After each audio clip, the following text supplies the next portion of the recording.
happy 4th of July weekend to all. Welcome to the program that analyzes the week that was and helps position you for the week ahead. I'm Maria Bartiromo.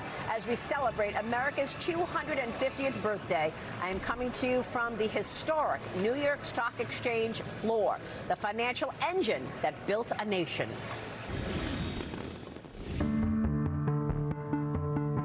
Its story begins more than 2 centuries ago in 1792, just years after the Revolutionary War. 24 brokers gathered under a buttonwood tree on Wall Street and signed what became known as the Buttonwood Agreement, the foundation of the New York Stock Exchange. As Alexander Hamilton's new financial system helped this young nation stand on its feet, Wall Street became the center of American capitalism. By 1903, the NYSE moved into its iconic home here on Broad Street, where the exchange endured a rough road, the crash of 1929, world wars, Black Monday, the dot-com bust, 9/11, the financial crisis, and the digital transformation of global markets. Throughout it all, the opening bell remained one of the most recognizable sounds in business. More than 2 centuries after those first trades. From early trading in coffee houses to listing trillion-dollar companies now, the stock exchange is not only a symbol of American entrepreneurship and innovation, but of the free market capitalist system that continues to build up and drive the U.S. economy forward. And here with me now, Fox News contributor, entrepreneur Marcus Lemonis, along with the former chairman of the House Ways and Means Committee, and now the Americans for Free Markets advisor, Kevin Brady. Great to have you both. Thank you so much for being here.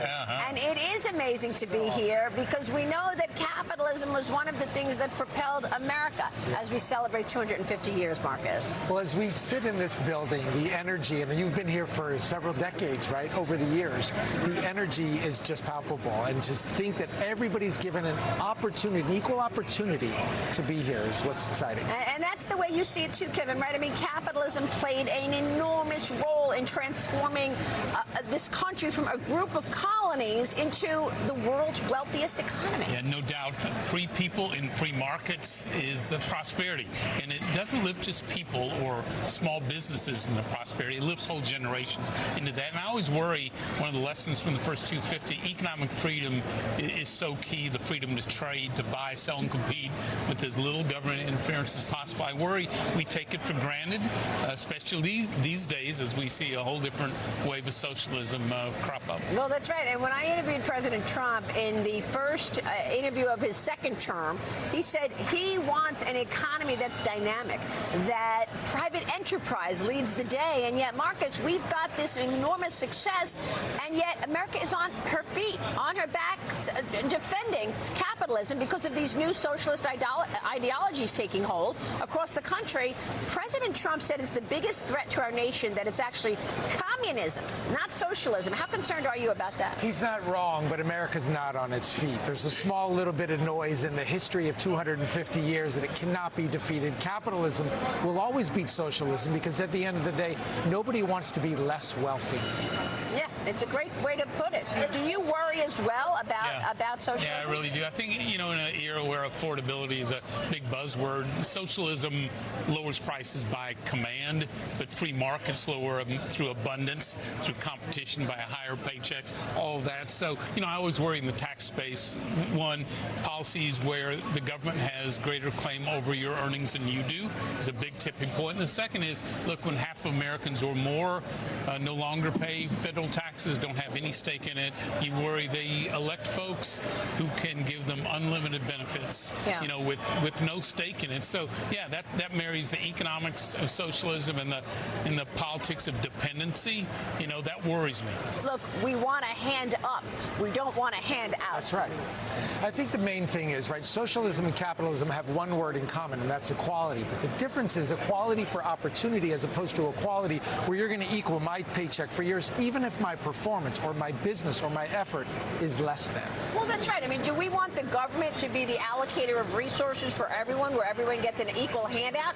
Or do we want merit to drive performance and drive salary? stories. Yeah, and I think, one of the disconnects for young people today, very attractive socialism, and it kind of worries me because the age groups that think that's attractive continues to grow.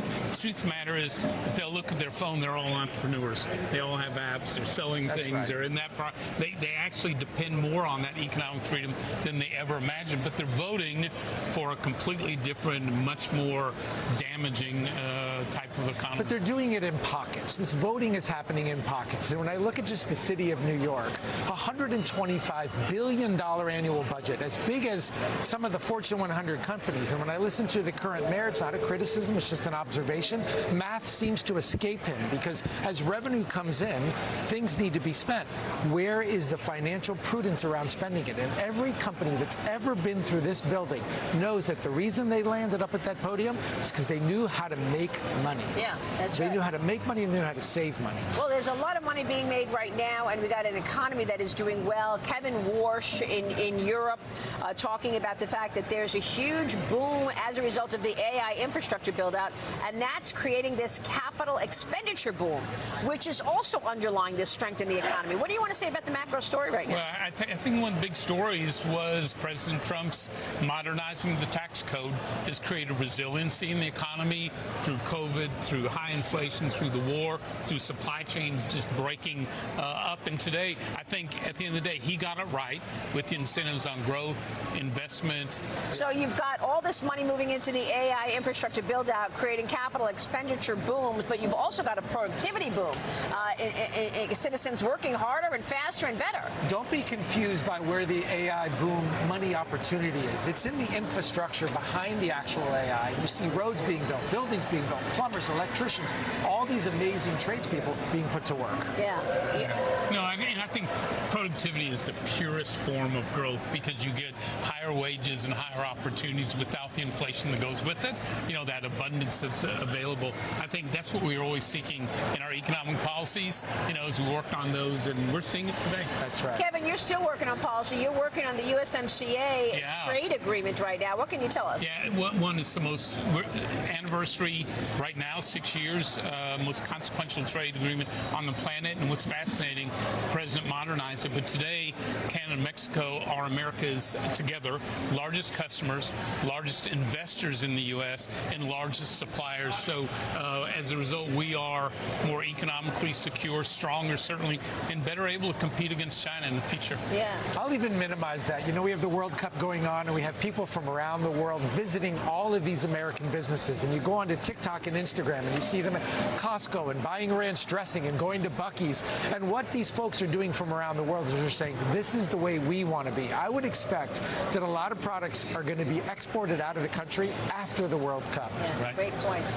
Great conversation, gentlemen. Thank you so much. You got it. Thanks for having us. Happy July 4th. Have a safe weekend. And you're the queen of this place. Absolutely. So we're happy to be And here the with first. you. Yeah. I love being back here. Kevin Brady and Marcus Lemonis. Thank you, gentlemen.